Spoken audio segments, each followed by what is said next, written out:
Ricarda. Thanks for that. Hi, everybody. It's so nice to see all of you.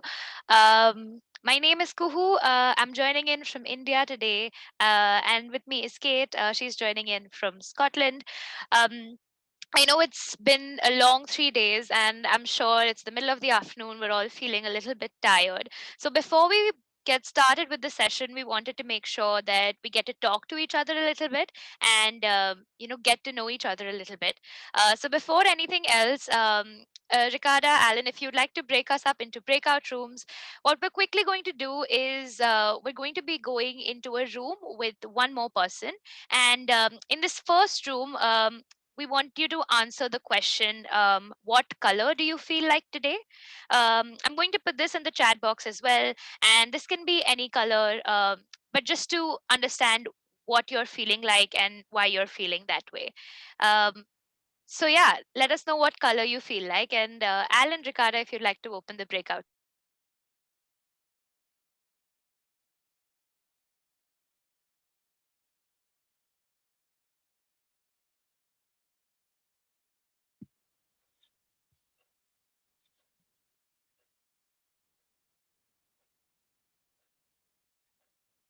Hello. Hey. Hello, Sue. This means you arrived right after I did the breakout rooms. I will send you to group number 2. Can you see it? Yes, perfect.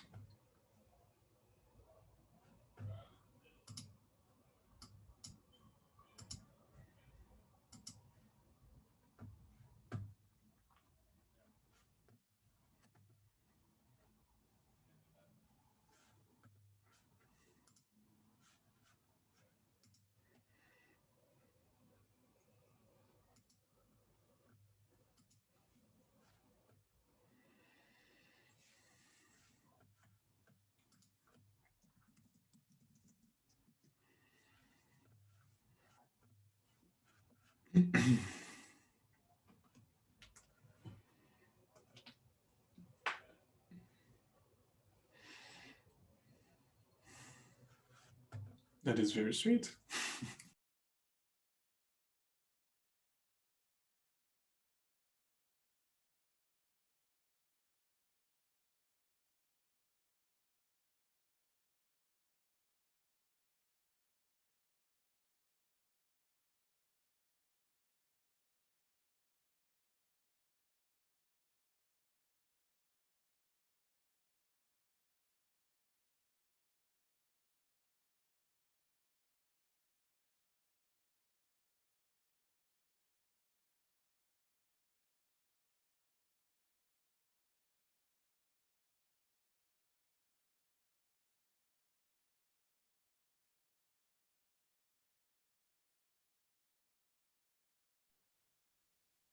I hope that was helpful. I know that, of course, it can be a little tough to like put a color to your feelings, but I was in a room with Kate coincidentally, and we both feeling kind of yellow.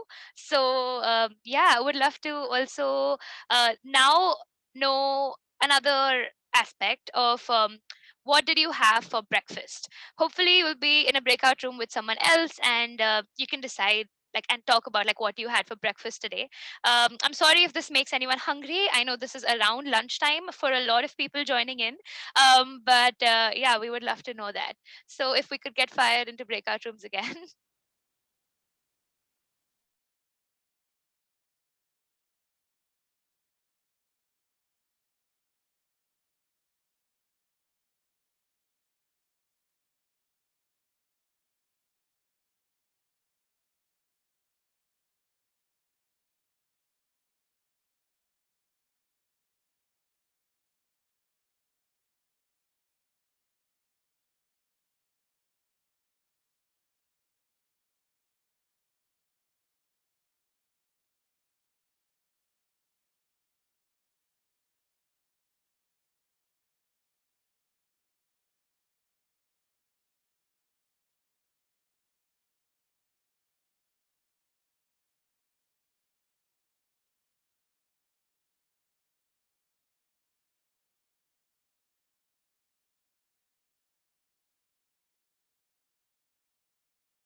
Hello.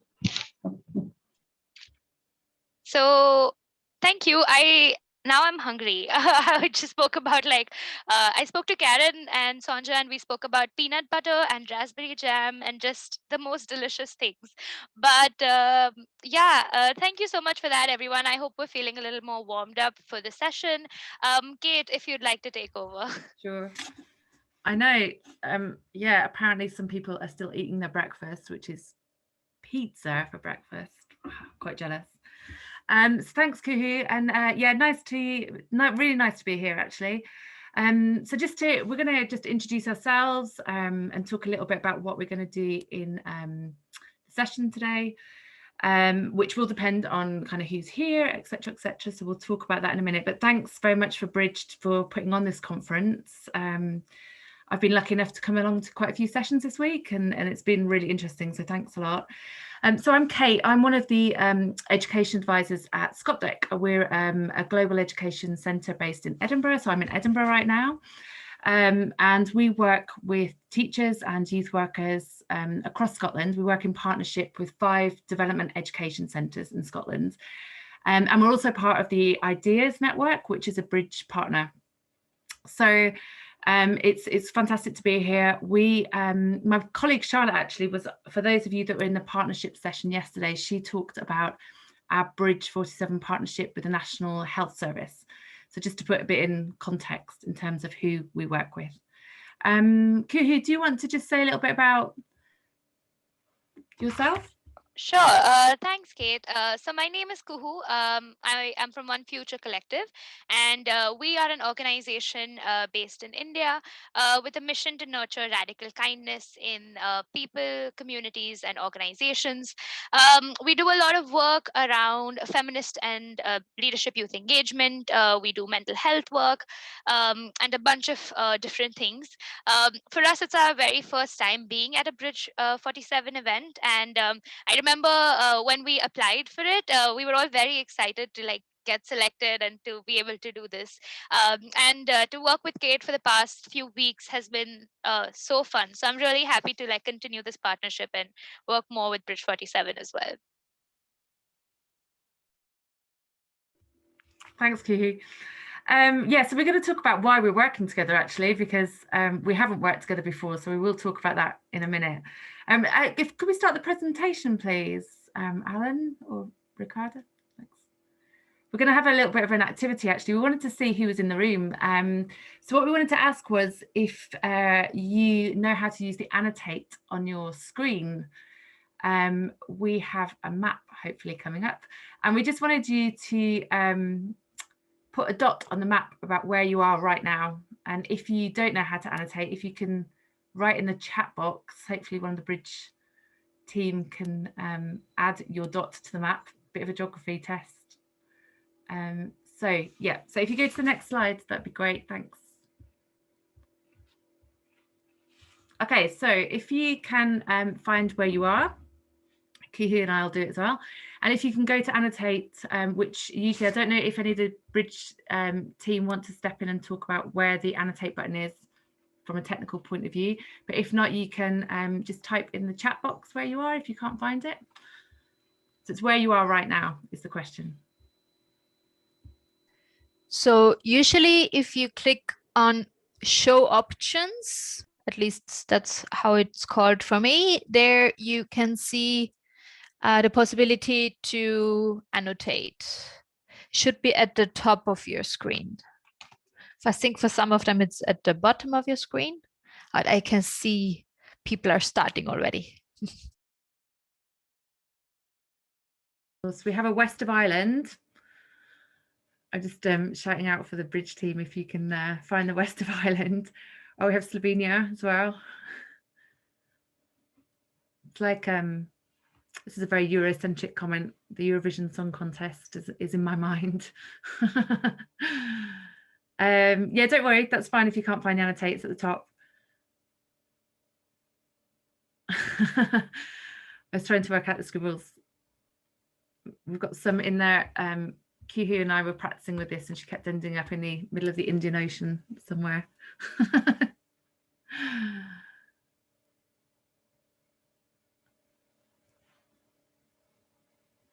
Okay.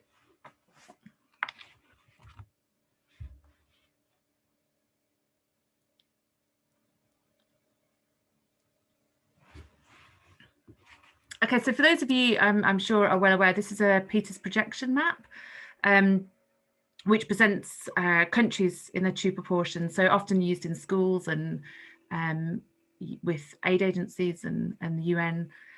But welcome. So we wanted to start off today just to say welcome, thanks for coming to our session. And in a moment, we're going to talk a bit more about the motivation for actually hosting this session.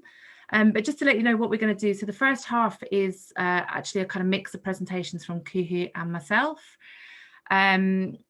We're going to, we're going to encourage you to listen. We're going to encourage you to reflect. We're going to use a Jamboard as well in a minute. So for those of you that don't know how to use Jamboards, we're going to explain how you use those. After about an hour or so, we're going to see how time goes. We're going to have a 5-minute break. And then actually the second half of the session has been structured for conversation. So we're going to have discussion rooms. We're going to break out into smaller groups, and we've got some questions we'd really like you to talk about. And I guess that's the kind of magic of the session, to steal the title from yesterday's session about partnerships, where the magic happens. So we really hope you'll be around for the discussions. Yeah, so I don't know if there's any more tech support we need to mention at this point. Alan, Ricardo, I think that's fine. If you want to go on to the next slide, that'd be great. One thing just to mention is we'd love you to grab a piece of paper and a pencil, so which we're going to ask you to do an activity in a minute. So we just wanted to start off with just talking about what brought us here today, and why One Future Collective in India and ScotDec in Scotland are working together. And so just a bit of context from ScotDec's point of view. We've worked in global citizenship, so global citizenship education is what we do, it's how we work, and we've worked in partnership for many years with partners across the UK, across Europe, and had fantastic partnerships, challenging partnerships, all of those things that we know partnerships can be. And we recently were approached by an organisation in Malawi about possibly working in partnership. And it was a really interesting discussion, because even though we had real kind of intentions and motivation to work together, one thing it did was, for ourselves as an organisation, it started a real conversation about the purpose of this partnership, this potential partnership, about what it would look like, what would the value be for ourselves, for our partners in Malawi. And we actually became a bit frozen. And I think yesterday in the session, someone talked about fear of getting partnerships wrong. And actually, when the Bridge conference was proposed, we thought it was an ideal opportunity to try and create some space to have a conversation about these relationships and partnerships between the global North and global South, and thinking about the value of those partnerships. And I think, like, when we were partnered with Kuhu's organisation and we started working together, in itself, the last few weeks has been a really interesting process, which has been great for all of us. And I just wanted to actually, Kuhu, do you want to add anything about why you had put the proposal in for the Bridge conference? Sure. And I think so. When we had applied, our session plan was very different at the beginning, and we wanted to talk a lot about design justice, and we still will be talking about design justice a little later on in the session. But essentially, we wanted to look at the work that we do. We work a lot in communities, and a lot of the work we do centers communities, and we sort of go and value the expertise, and that's the kind of organizational building that we do. And so that's what we wanted to bring in, talk about how when you're working at a community level, or you're working with smaller organizations, how it is that you can center design justice principles and sort of work that out. And I think Alan had reached out to us, and he had partnered Kate and I together, and he had said that these two proposals seem to be working well. And when the like I'll be really honest, the first time I read it, I was a little confused. I was unsure of how they were going to work. And I brought this up with Kate as well. And I was like, I leave the floor open to you. If you can somehow make it work, I'm happy to work together. But I think the fact that this is a session about partnerships, and I have learned so much about partnerships just in the past couple of weeks, because we have been almost working together very practically. We're talking about partnerships between the global north and the global south, and equitable partnerships, and valuing expertise and all of that. And I think Kate and I have lived this out very practically in the past 2 weeks. So yeah, we're very, very happy to share exactly how it's been, and bring in our experience of working with our own organizations, but also what it's been like working with each other's organizations. So yeah, Kate, if you'd like to continue. Yeah, no, that's great. Thanks, Kuhu. And I think we just need to start as well with acknowledging the kind of limitations of the session. You know, we're not going to come up with all the answers. It's quite a big question. And also the lack of diversity in the room. I think the reason we started with our map activity was to understand where we're all located, and the kind of context of where we're talking about from our own lived experience. So we also, so just in terms of what we're going to talk about today, we wanted to acknowledge that we know there's rarely a perfect partnership. Personalities, social identities all impact. And for this session, we want to encourage conversations about, we're going to particularly focus on power imbalances. And so Kuhu's going to start off in a minute talking about global inequalities. And then I'm going to talk about power imbalances in partnerships. And finally, Kuhu's going to talk about and introduce the design justice framework. So we just wanted to also just acknowledge today about the fact that this is a global citizenship education conference. And it invites, GCE, as we know, invites us to interrogate ourselves and our own practice. And we really want to encourage that. We want to encourage, even though we have a lack of diversity in the room, to really try and encourage open conversations. And I think there's, as I said at the beginning, there's been some really interesting sessions that I've dipped into in the last few days. And I wanted to just pick up on something that Chief Nanawa said yesterday in one of the final kind of afternoon sessions. And he asked us about what wrongs we keep perpetuating. And in one of the conversations we had in a small breakout room yesterday was, as global citizenship practitioners, which many of us in this space are, not all of us, which is an interesting thing in itself. Yeah, we're going to think about, and we'd really like you to encourage about that idea about, do we keep perpetuating the same mistakes in partnerships? So we're going to kind of come to some of those questions in the discussion rooms. But we just wanted you to take a moment and grab a piece of paper and a pen and draw a wee kind of caricature of yourself on your piece of paper. A little bit of moment of interaction with yourself, self-reflection. Think about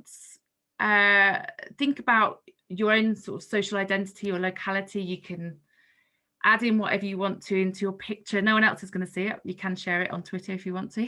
I'm sure Bridge would love that. Yeah, think about where you're from. Emphasize in your drawing of yourself maybe some of your social identities that you're quite aware of, maybe some of them that you need to think a bit more about. So I'm just going to give you a couple of minutes for you to do that. I'm not going to try not to chit chat over the silence.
Okay, whilst you're drawing your picture, I want you to start thinking about what are the big questions you're wrestling with when we think about partnerships and why you're here.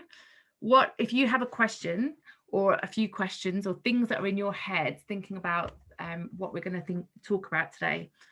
What are some of the big questions that you have and why you're here? And in a minute, so Kuhi's going to take over in a minute. But after her presentation, we're going to go to a Jamboard and ask you to share one or two of those things. So you can start thinking about that as Kuhi is talking. So Kuhi, I'll pass over to you. Thanks. Thank you, Kate. If we could move to the next slide. We also have this bit, Kate, if you'd like to talk about safe spaces and brave spaces. Yes, sorry, that's a good point. This is just a slide that we use at Scott Deck, but we've actually borrowed, should we say loosely, I use the term loosely, from our colleagues at the Development Education Centre in London, Global Learning London, and they introduced this to us. But again, it's just a really good reminder. They brought this slide, but of course it's something that we're very conscious of as GCE practitioners, this idea of brave spaces. So again, today, just in the conversations we're having, thinking about the lack of diversity in the room, but we'd really like to encourage brave conversations and things that have maybe made you feel uncomfortable in the past. And if you can just click to the next bit, we talk about this oops and ouch that hopefully will come up. But actually, if you're in a conversation today and you find something that maybe hurts your feelings, or you can say ouch and someone can say oops, you know, sorry that I said that, but this is why I said it, and put a bit of context. So we just wanted to encourage that space later on in the session. Thanks, Kuhu. Over to you. Thank you, Kate. And I just want to jump in and also say that we will be having conversations where we will talk about privilege, we will talk about power, and we also will recognize where we stand, the sort of privilege we hold. And sometimes these conversations can get uncomfortable, and they make us sit a little uncomfortably. And I want everyone to be able to sit with that. And that's why we also want to be accountable in this session, not just to others, but also to ourselves, to be able to have these thoughts, these conversations without, hurting others. And if we do end up hurting someone, to be able to be accountable and be like, that was my bad. And like Kate said, we can say oops and ouch. The first time she mentioned it to me, she said we don't have to actually say that, but I would love to hear a few oopses and ouches actually. If we could move to the next slide, I'm going to be talking a little bit about inequality. To begin with. And so what we're doing in this session exactly is we're talking about how we can build partnerships between what's called the global north and the global south. And when we talk about it, I think we're all well aware of the fact that inequality exists, the fact that there isn't an equal footing for everyone to get started on. And I want to make the argument for inequality in a sense of this is where we're at, but where do we go from here? So, historically speaking, I'll give you a bit of history here. When we talk about the north south divide, or the global north and a global south, it's a concept that has essentially been popularized more recently in the late 20th and early 21st century. And if we could just move on to the next slide. This is what it looks like. It's divided by this line called the Brandt line, where it's a developed north and a developing south.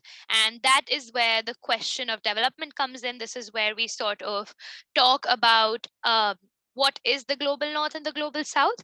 But the global south doesn't just incorporate places which are geographically in the south. It also can be used to refer to basically spaces in the north that are characterized by exploitation or oppression or neo-colonial relations. So a bunch of different things factor in when we talk about the global north and the global south, and all of it comes from this very European understanding of what is a developing country.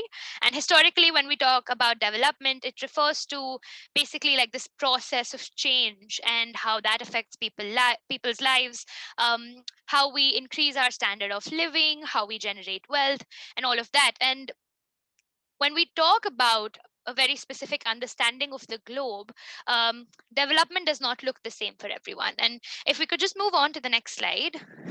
The inequalities exist in a lot of places. We, of course, have a lot of like educational inequality, where in the global north, most people are educated, whereas in the global south, only half of the people ever even have the chance to go to school. And this is for a variety of reasons, stemming from economic reasons, but also to a lot of social and cultural regions. Um, I know that specifically speaking from a context of India, there are still a lot of holdbacks on women's education and for girls to be able to be educated. So there is inequality not only in the sense of economics, but also in the sense of culture and how we understand things. I have covered economic inequality, but almost 4/5 of the world's income is concentrated in the global north, whereas only about 1/5 of the world's income is concentrated in the global south. And When we talk about population, it's a complete flip around, because only about 25% of people are living in the global north, and around 75% of people in the world stay in the global south. So when you have wealth in the hands of a very, very small amount of people, this completely tips the balance off, and it completely changes what resources are available, what development can even look like if we don't give them the opportunity, if we don't have the wealth. How do you even begin development? Of course, there's also health inequality, where the average life expectancy changes by a whole like 20 years. So the average life expectancy in the global north is somewhere around 70, whereas for the global south, it ends at 50. And we're not even talking about infant mortality rates, just general things that can go wrong. And of course, political inequality and industrial inequality. But even within countries, there are a lot of inequalities. Right now, I'm joining in from India, and we are a part of the global south. But for me, I'm very lucky to be able to stay in one of the biggest cities in the country. I'm also very lucky to not have been affected by the COVID crisis as much. I know that individuals across the country have been hit extremely hard by this, but when we're dividing resources within the globe, and we only give a certain set of resources to a country, the fight for resources within that country also becomes really, really tough. And what ends up happening is, right now, even within the country, people are fighting to gain access to that.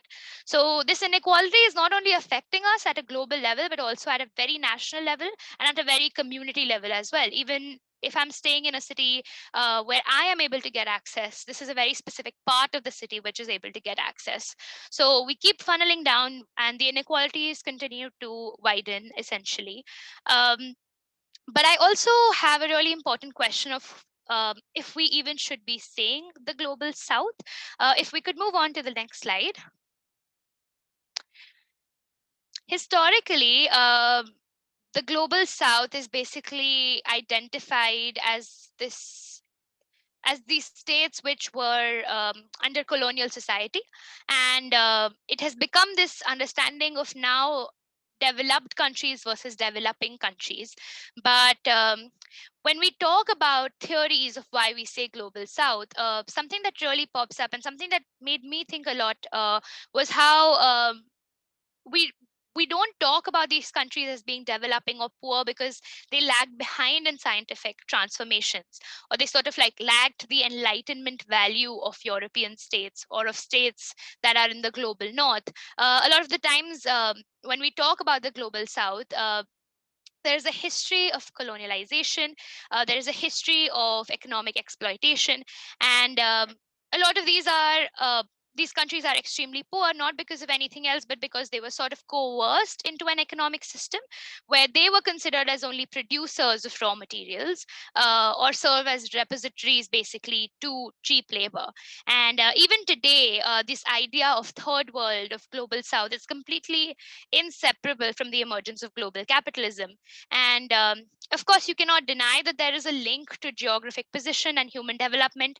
But when we keep using these terms, when we keep reinforcing developed and developing, the correlation between development changes. It needs to be causal, it needs to be sort of understood country to country, it needs to be understood basis to basis.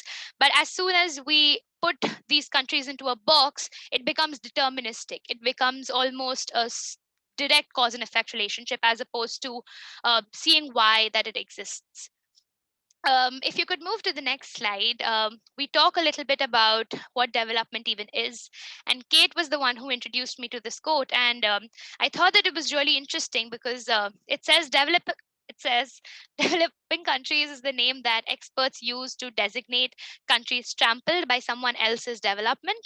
And I think this is the core of it, right? When we talk about developed versus developing, it's almost a bit about survival of the fittest and who's willing to trample over someone else's development to get to the front.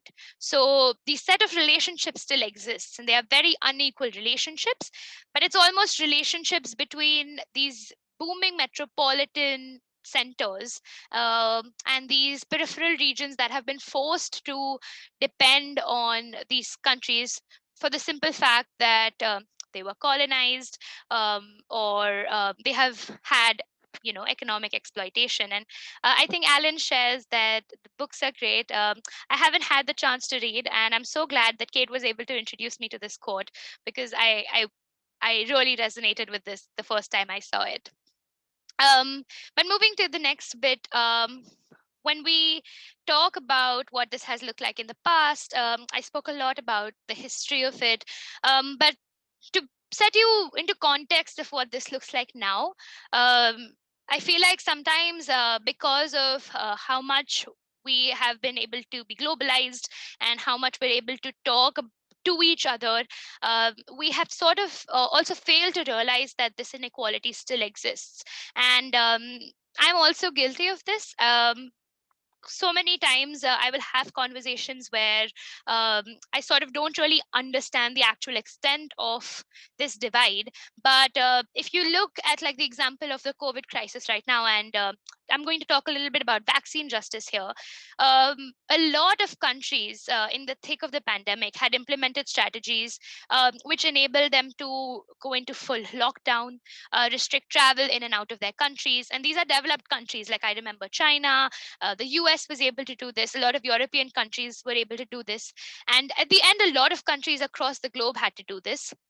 But when you talk about a country like India, where a large part of the population is employed as migrant workers or as daily wage workers, and they're paid for working every day, when you implement a lockdown across the country and you put them out of work for 8 months, that is a large part of the population that is completely out of work for 8 months. The kind of wages that they were getting every day are wages that are so small that you cannot save them up for future use. And so, for almost 8 months, we faced a crisis which is known as the migrant crisis in India, where workers were trying to go back to their hometowns, but they didn't even have enough money to do that.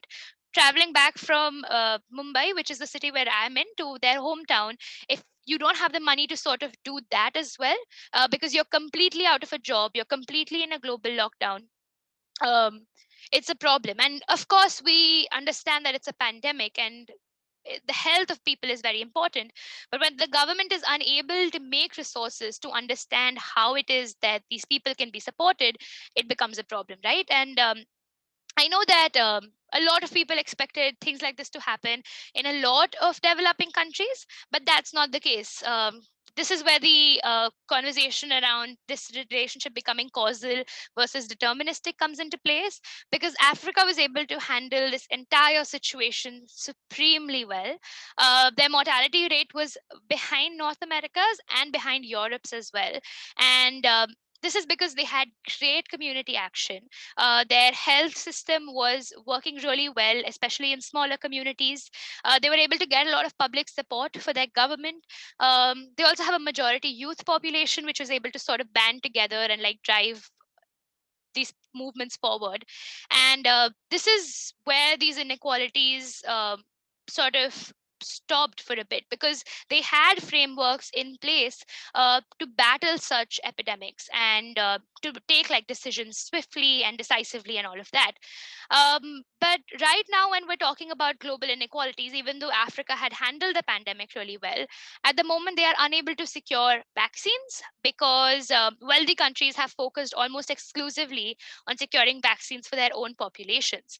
And again, this whole conversation of when we spoke about manufacturing inequalities, wealthy countries have the sort of industries to be able to build these vaccines and come up with a lot of them. But at the moment, it's predicted that in India, in a lot of lower income countries, we won't achieve mass immunization until 2024, which is 3 years down the line. This is what is being projected. Whereas wealthy countries and a lot of countries in the global north will be able to hopefully have their entire population vaccinated by the end of this year. Um, so even though we are moving forward, we are understanding globalization, we're understanding how we need to speak with each other, how we need to hold expertise of all of these different countries important. When we are faced with a crisis, when we are faced with a survival question, we revert back to our understanding of the global north is almost superior in this sense, whereas the global south is not. And this also means that when it comes to it, if we're talking about the value of human lives, there is one specific place that will be given value over the other. So I know Kate mentioned this a little bit at the start, but this is the context for the session.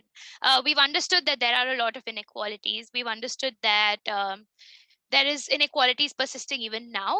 But what is something that you are dealing with? What is an issue or question around this, or in general, that you came into this session with? And I'll be sharing a Jamboard link in the chat. Um, if Alan, maybe you want to take over and help them understand how they can use the Jamboard. Yes, of course. Just a second.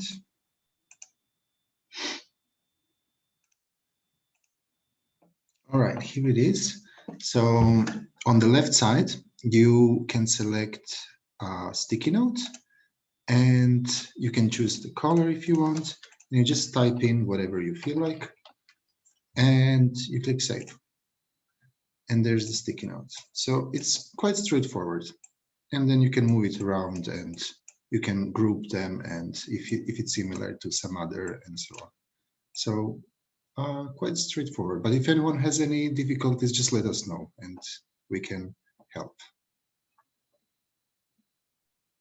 Thank you for that, Alan. And yeah, I invite everyone to sort of just sit with themselves for a minute and reflect on what we just spoke about. And also let us know what it is that motivated you to join this workshop today, and why it is that you are here. And yeah, we would love to have some reflections on the Jamboard, which we will be sharing at the end of the session.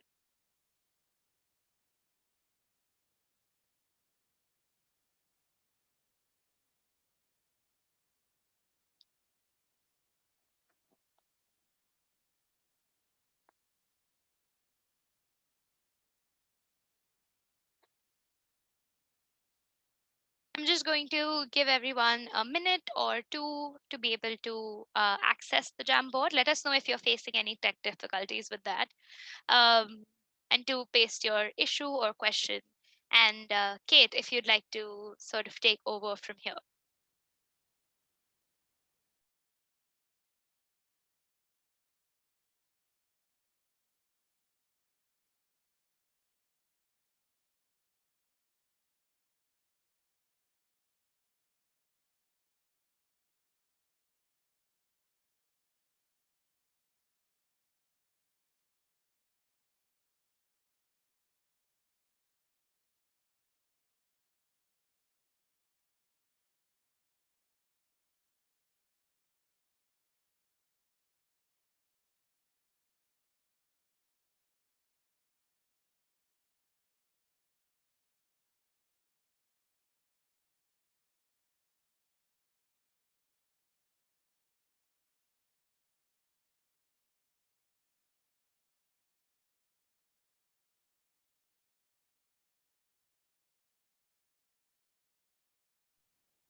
Okay, I think we will carry on, and then thanks, Kuhu. That was really interesting, and please feel free to keep populating the Jamboards. I'm just conscious of time.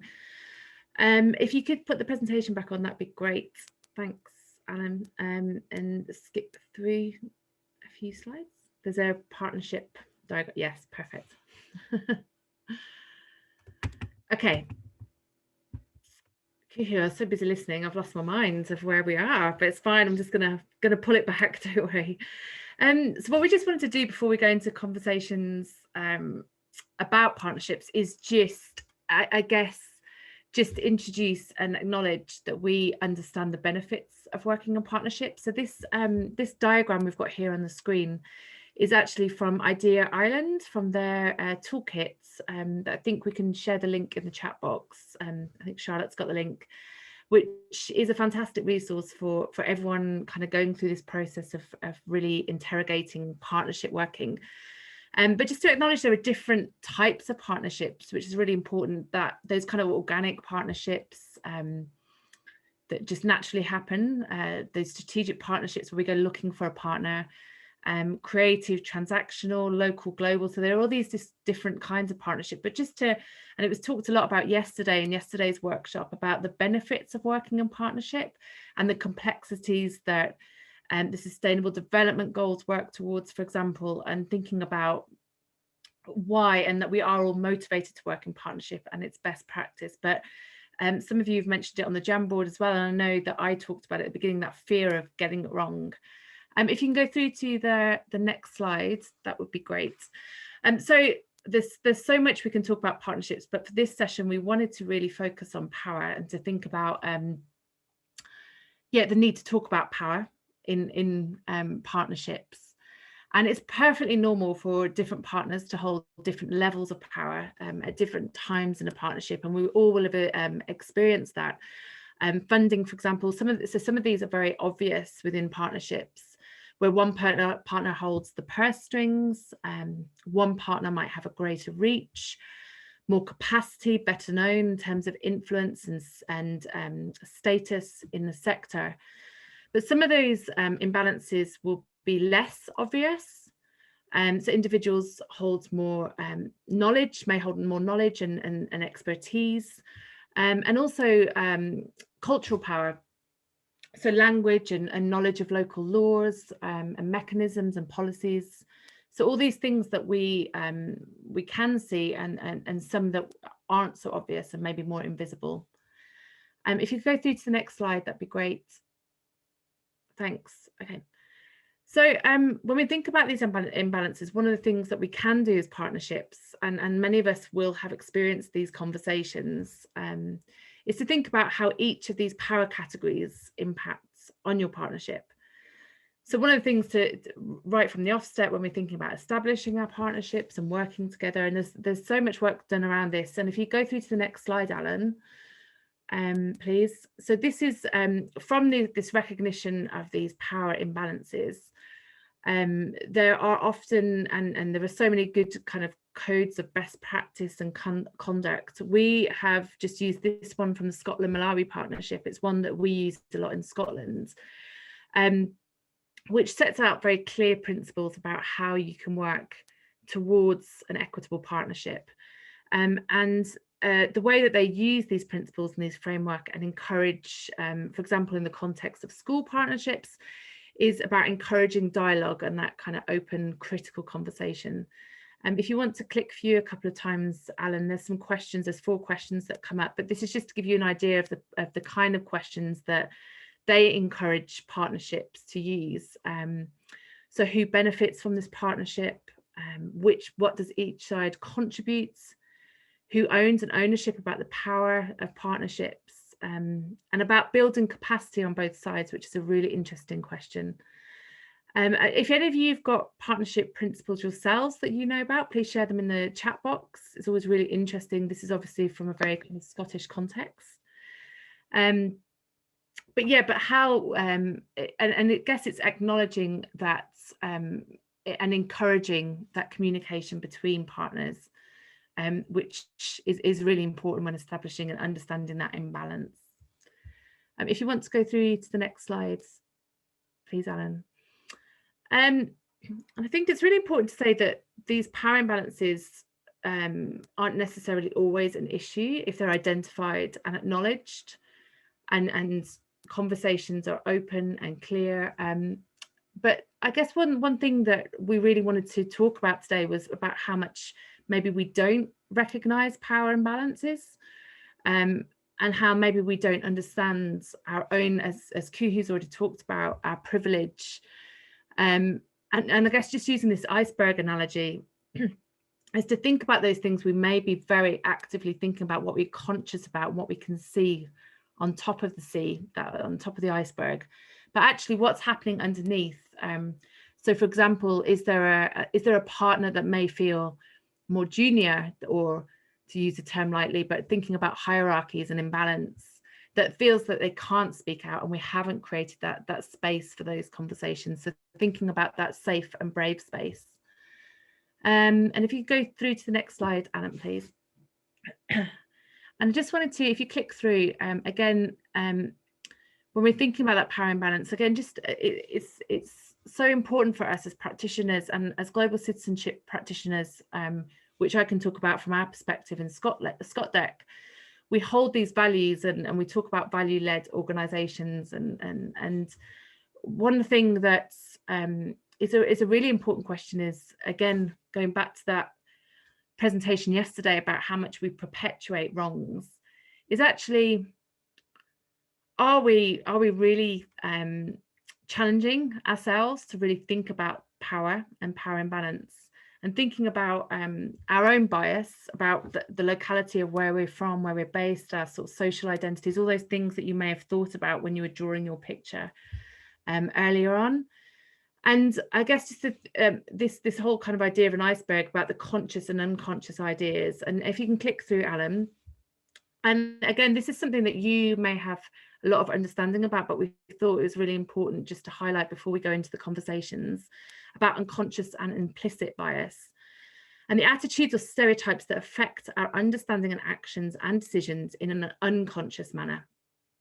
And these biases encompass favourable and unfavourable assessments, and are activated involuntarily and without an individual's awareness or intentional control.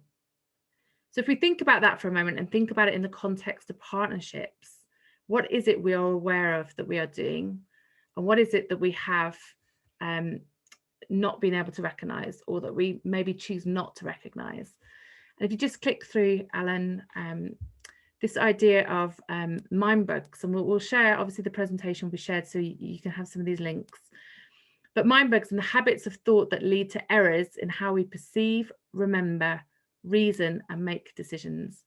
And for those of us that have worked in partnerships for so long and have had experiences that we in ourselves analyze as a positive working relationship, the question is how much we really stand back and think about, can we do things differently? If you click through to the next slide, Anne, that'd be great. And going back to the unconscious bias, Kuhu and I were talking about that idea about how much power we have as individuals and as organisations. And actually, if we're not challenging things and we're not thinking about things differently, what becomes part of the structural norm? So all of those inequalities that Kuhu was just talking about. And images like this we see all the time, but how much do we really look at them? How much do we notice who is in the makeup of that photograph? And again, thinking about partnerships, how much do we really notice about our partnerships? If you click through, Alan, please. And how does this all connect to global citizenship education? Again, for me, and when we were talking about it, I really found the Idea Island toolkits really interesting, because it really talks about a development education perspective, which again, Kuhu and I have had really interesting conversations about what is global citizenship education and the Eurocentric kind of approach, which we could talk about so much, and hopefully will come into conversations in the breakout rooms. But yeah, we just wanted to talk about, and it was really important to talk about this idea of privilege. And actually, if we don't recognise our bias, then maybe we don't recognise our privilege. And even if we do recognise it and we do talk about privilege in partnerships, is there more that we can actively be doing, and how much are we willing to let hold of, or we want to keep hold of, because the way that we do things we feel is the right way, and even if we're not conscious about that. If you go through to the next slide, Alan.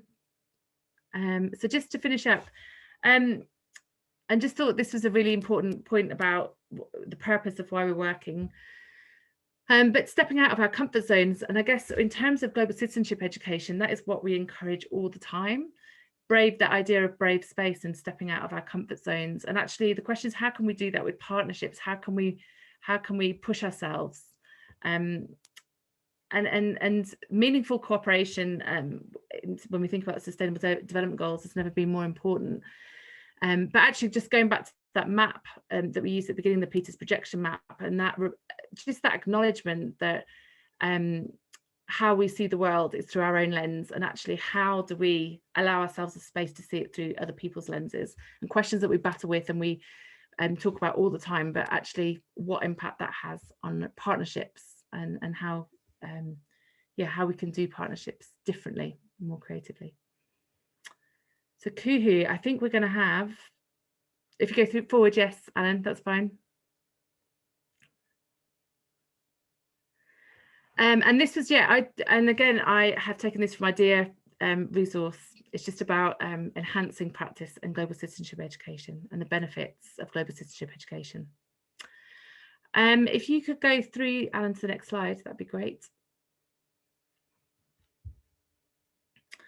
So we're going to come back to these because I know we can talk about more detail, and I did see that I'm obviously not looking at my PowerPoint properly, but we're encouraging that conversation again about that allyship rather than savior, and I think we're going to talk about that.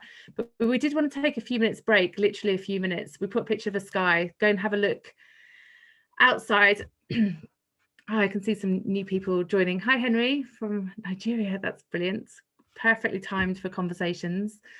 Just take a few minutes to have a breath of fresh air. If you can reach out of a window, look up to the sky, switch off for a moment. So the time is going really badly, but we're fine.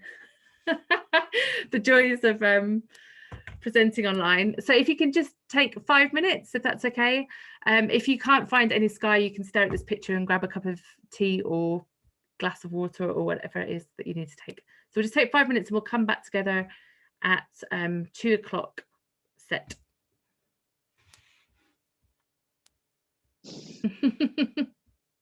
Yes, take your time, go outside. Take your time, but only take 5 minutes. And then Kuhu's going to take over after the break.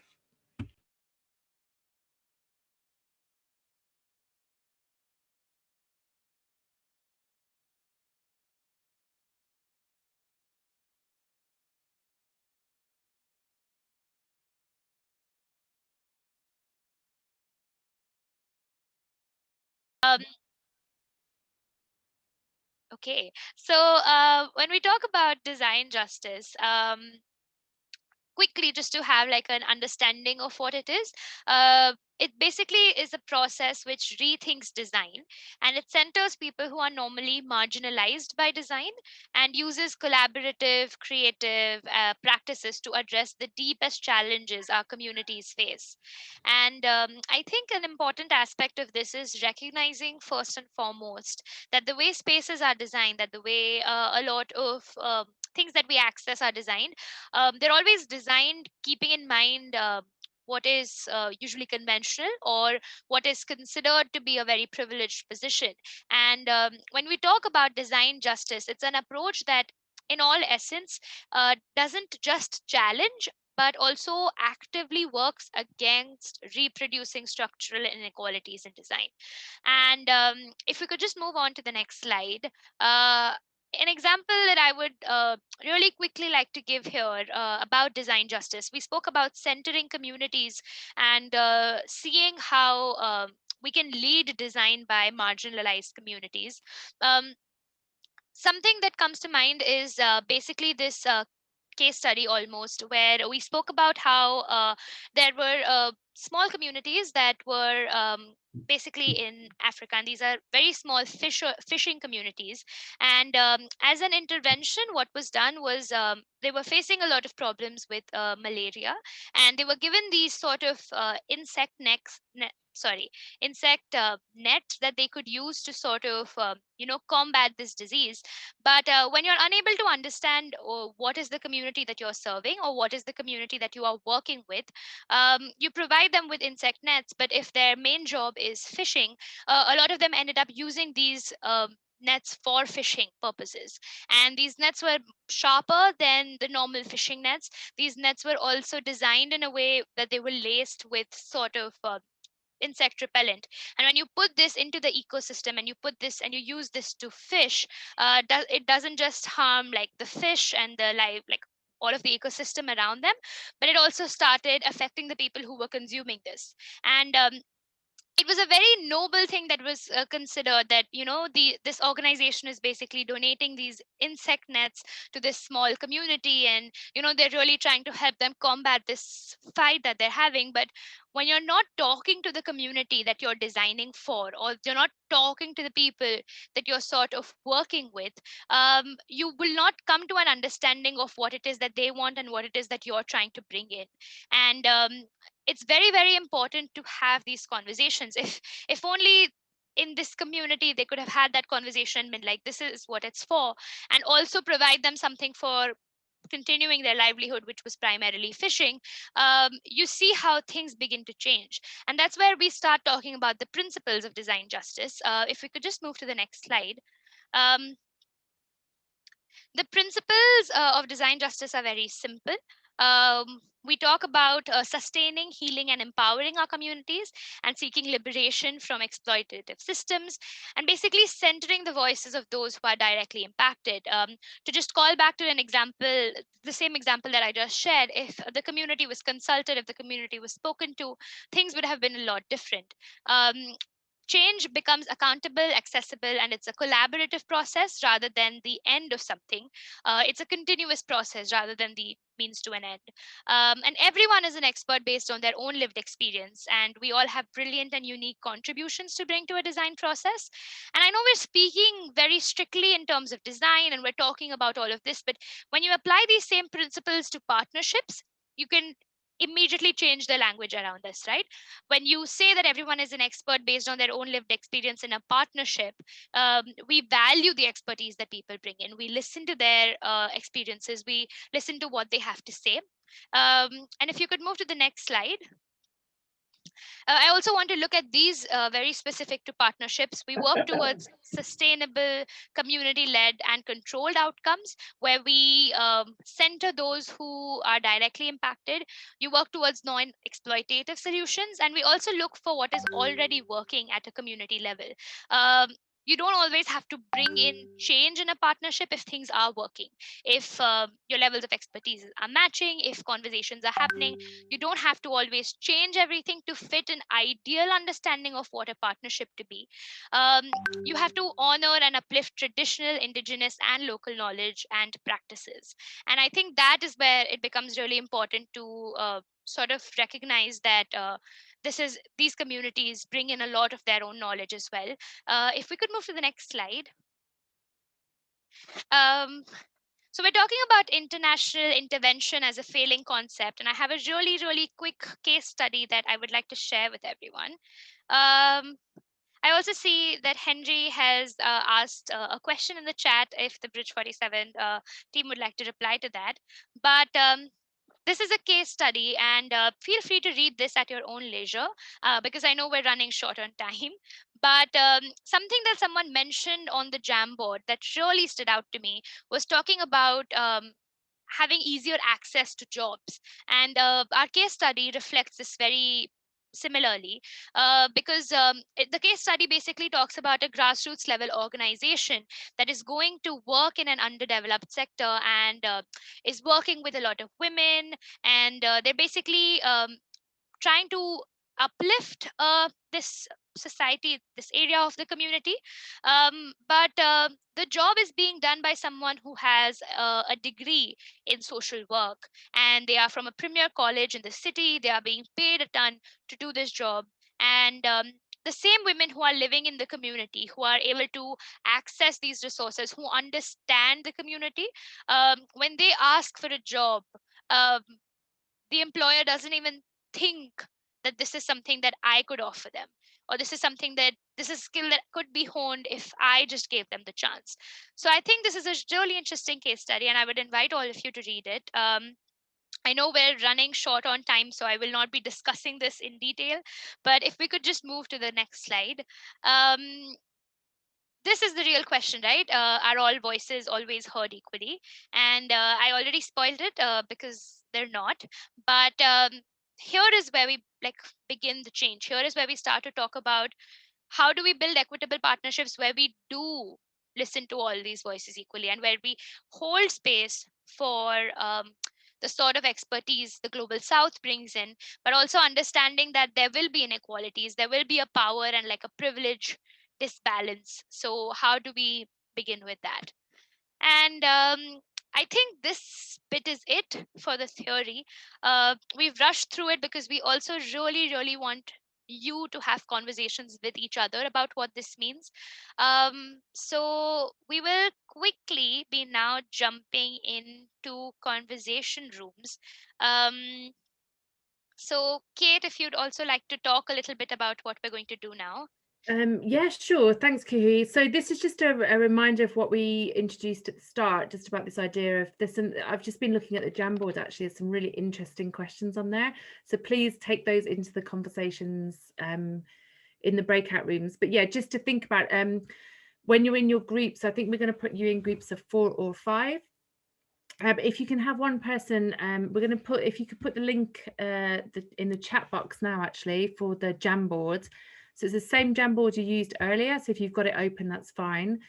But for the first breakout room, we're going to ask you to go to to page in a group page. So there are 4 questions that we're going to answer over the next sort of half an hour, 40 minutes. So the first breakout room, if you can look at the first 2 questions, and then we're going to come back together. Then you're going to go into a new breakout room with different people and look at the second 2 questions. So there's 1 question per page. I don't know if you want to just share the screen with the Jamboard, actually, just to show that, Alan, if that's all right. Sorry. Of course. Just so that people are clear. And Yeah. so the first 2 questions, thanks, Kuhu, are what motivates us to work in partnership. So what really motivates us to work in partnership? And I think that really is quite important to really think about, why do we want to work in partnership?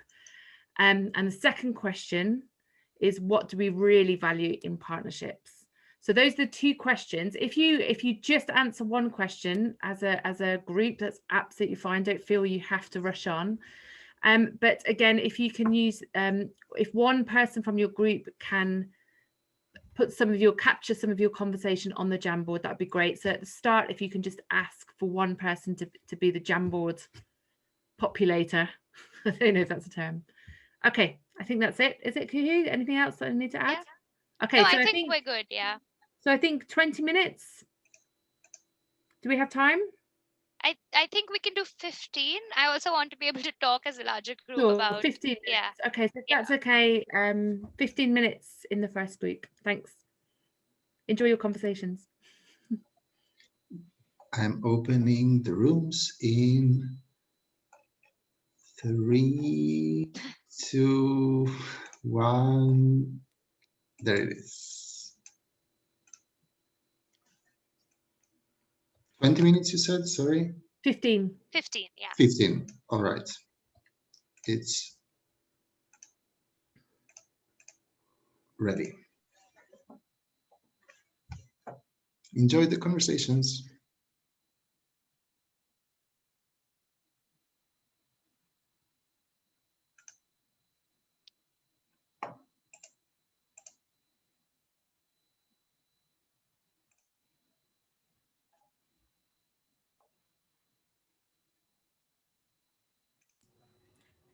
Hello, Kirsten. Can we help you? Hi, Alan. Okay, I am frozen. Am I still here? Yes, we can hear you. I will send you to a breakout room. Is that okay with you? Oh, she left. Well, she managed. I'll post the recording now. Sorry. Okay. So the 2 questions are, how can you hold space for other expertise in partnerships? And how do you truly ensure equitable input when working together? On your Jamboard, this is slide 4 and slide 5. And yeah, I think we're just going to give it a minute. Do feel free to reflect back on conversations that you've had in the previous room as well. Hopefully now you'll be with someone who you haven't met yet, or might not have had the chance to be in the larger discussion room with, and just to hold space for these conversations. Of course, so someone is just asking if we can relink the Jamboard. I will just do that. Thank you, Ricarda. Awesome. So we will be breaking you into the discussion. Sorry, Kate, I see you on mute. No, I was just going to say we're just going to come back for 15 minutes at the end, where there'll be space for anyone to share anything that they want to share. So Yeah. that is the final bit of the session. Yeah. And I actually would really like if you're in your breakout room, you also want to nominate someone to like just talk a little bit about what you spoke about, or just if there's a point that someone really wants to bring in. I think we have 15 minutes in the end to talk in the larger group. So yeah, would love for that to happen. Let us know when the breakout rooms are ready, and I think we're good to go.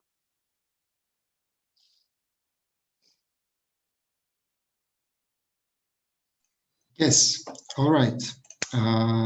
They are indeed ready, and enjoy the conversations. See you in 15 minutes.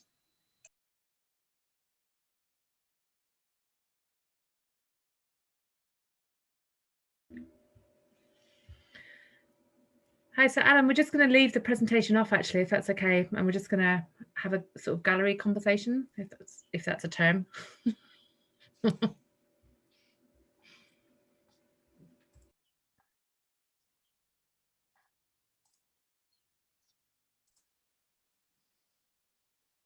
Hi everyone, welcome back. I hope that was enough time to talk.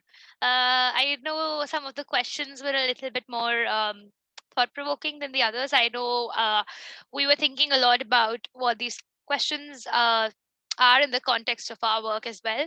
So yeah, I hope you were able to situate them. And I know right before we went to the discussion rooms, we spoke a little bit about how we want to also listen to you.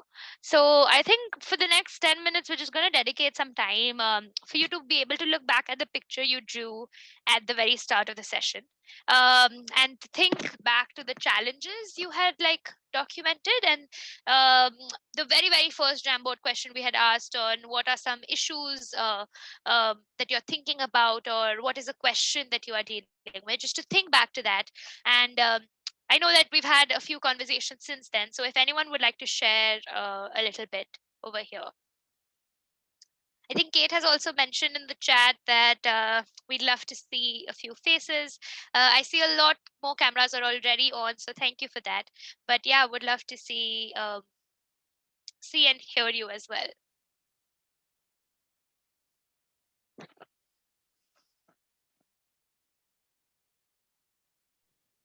I can start a little.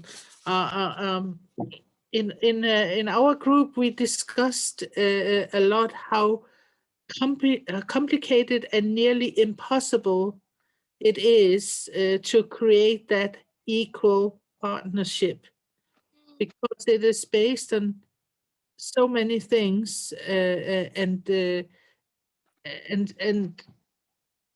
it can be you have to very often transcend into another culture, and to understand another culture in all its own power relations and own power hierarchies is almost impossible for an outsider. So we discussed a lot about the complexities and the impossibilities. Of course, there are some ways to go around, like you mentioned, the openness and the self-reflectivity about one's own position. But some of these things are so ingrown in our identities, our cultures, our way of dealing with one another. So even though it is pronounced between the partners, sometimes it can just stay there and be there and still be of influence. We cannot get rid of it. Thank you. Thank you, Sonia. That's really interesting. And yeah, I think something really important that you shared about how no matter how hard you try, sometimes these are just things that are ingrained in you. And I think Kate mentioned this at the start as well, how there are no perfect partnerships. But as long as we have that commitment to keep trying, even when we know there are all these questions, there are all these setbacks. I think that's really important. So thank you for sharing, Sonia. If anyone else would like to have a go, talk about what they spoke about or how they're feeling.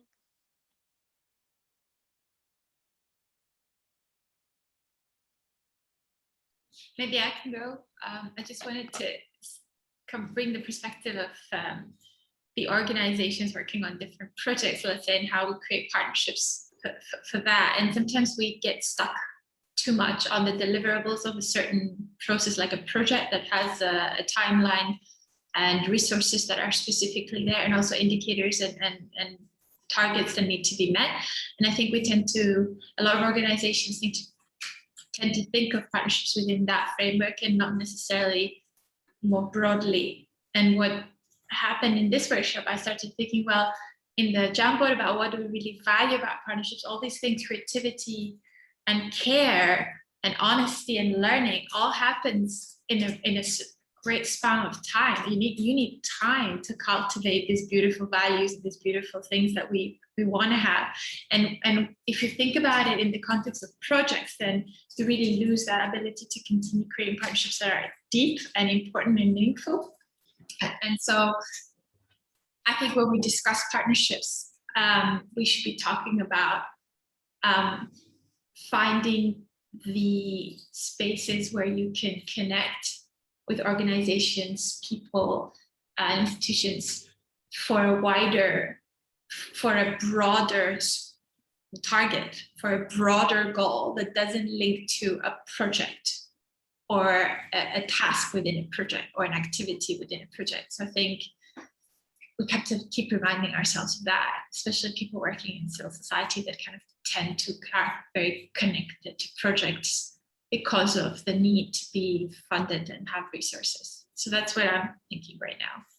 Just wanted to share that with you.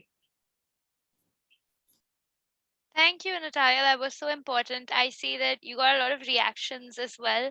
Lots of people showing hearts and clapping, and I think that was really wonderful. That's a really interesting perspective you bring, and thank you for sharing that. If anyone has any reflections to that, reflections in general, we have space for a few more. So yeah, we'd love to hear you. I also know it's a little intimidating, or also just like a little lazy. Sometimes you don't want to unmute and speak, but we are a small group, so yeah, we'd love to hear you.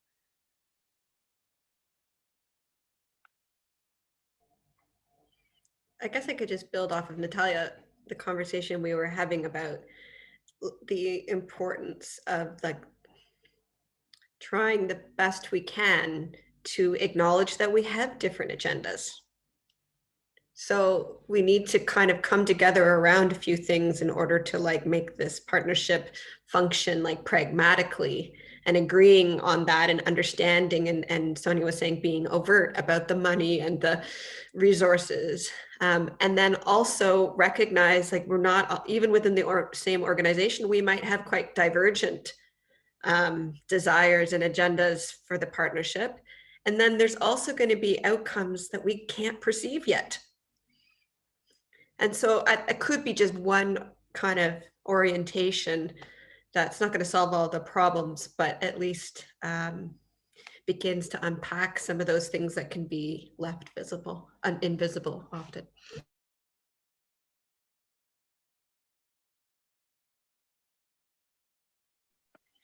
Well, I guess, sorry, Kuho, if you want, go right ahead. No, please. I would love to hear. Go on. Yeah. No, it's, in our group, I joined late, so I'm very, very open to that. So I can only capture parts of the conversation. But I think kind of what stood out for me is kind of we took a closer look at spaces, what those spaces are, where those spaces are, how those spaces are constructed or can be constructed or deconstructed actually. And the same for partnerships, looking at it more as not so much as an utilitarian kind of entity, but really as a relationship that needs to be built, etc. So, and kind of in that exercise of deconstructing the concepts, we got to the bottom of pretty much, and that is my personal interpretation. So please, group members, jump to the microphone if you think I'm doing injustice. But I think a lot of it is one's own preposition or the position and preposition, yes, of how we want to engage others, and we can engage others in order to actually being open to see that difference and to see that other expertise, that unless we're open enough and unless the space is created in that way, it will just go unnoticed.